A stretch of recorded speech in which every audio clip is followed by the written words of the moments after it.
উনি একটু আপনাদের সামনে কিছু বলতে চাই। এই রান্নাটা কেন হওয়ার জন্য, কেন নিরামিষ হলো কেন? নিরামিষ হলো আমাদের হাক্কানি আঞ্জুমানের এটা একটা আদর্শ।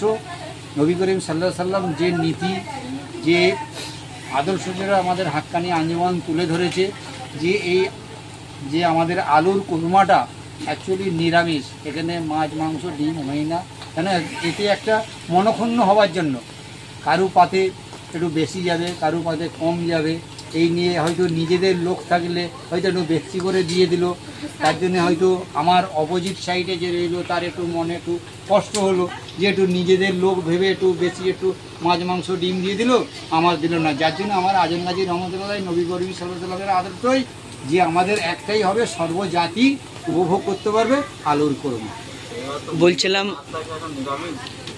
বলছিলাম এটা গোটা সিলসিলার মানুষ খেতে পারবে কি? অবশ্যই পুরো পৃথিবীর মানুষ, সর্বজাতির মানুষ খেতে পারবে। ঠিক আছে।